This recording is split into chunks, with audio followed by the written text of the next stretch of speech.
വാ സുപ്രീം കോർട്ടിനും ഹൈക്കോർട്ടിനുള്ള ഒരു പണിയാണ്. ഒന്ന് ശ്രദ്ധിക്കുക. ഏത് ദുരന്തം വന്നാലും നെഞ്ചു വിരിച്ചു നയിച്ചില്ല. ഇടതു തരംഗം തുടരണം, ഇടതു തരംഗം തുടരണം.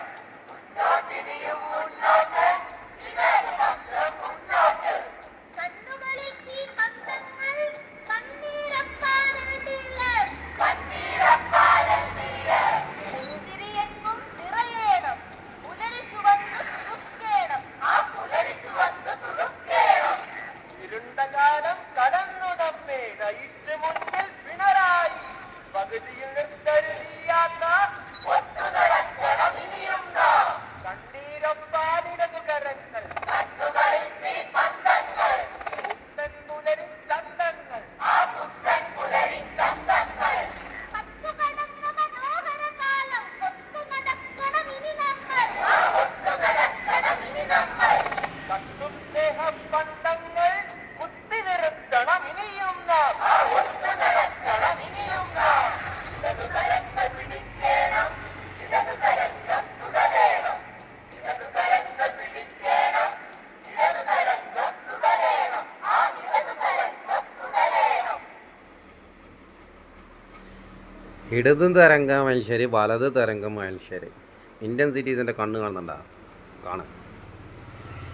ഇന്ത്യൻ സിറ്റീസൺ കണ്ടിട്ടുണ്ട്. ജുഡീഷ്യറിയുടെ കണ്ണ് എന്താണ്? ജുഡീഷ്യറിൻ്റെ സ്റ്റാച്യുവിൻ്റെ അതിൽ കണ്ണ് കെട്ടിയിട്ടുണ്ട്. പക്ഷേ ഇന്ത്യൻ സിറ്റീസൻ്റെ കണ്ണ് കണ്ട ശരിക്കും ശ്രദ്ധിക്കുക. ഇനി കണ്ണ് തുറക്കേണ്ടത് അധികാരികളാണ്. ക്യാമ്പസിൽ പഠിക്കാനാണ് പോകുന്നത്, സ്കൂളിൽ പഠിക്കാനാണ് പോകുന്നത്. ഹൈക്കോർട്ടും സുപ്രീം കോർട്ടും എസ്റ്റാബ്ലിഷ്മെൻ്റ് ആണെങ്കിൽ കീഴ്ക്കോടതികളുടെ കടമയാണ്, അല്ലെങ്കിൽ JFCM judicial first class criminal മജിസ്ട്രേറ്റിൻ്റെ പണിയാണ് VCമാർക്ക് നോട്ടീസ് അയക്കുക,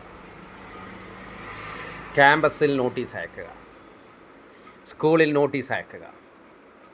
നിങ്ങൾക്കത് ചെയ്യാൻ പറ്റിയില്ലെങ്കിൽ ഇന്ത്യൻ സിറ്റിസൺ പരാതിയുമായി കോടതിയിലേക്ക് വരാം. ഇന്ത്യൻ സിറ്റിസൻ്റെ കണ്ണ് വീണ്ടും കാണുക. കണ്ണ് കെട്ടാത്ത ജീവനുള്ള കണ്ണ്, കണ്ണുകൊണ്ട് കണ്ടു. ക്യാമ്പസിൽ മുദ്രാവാക്യം പാടില്ല.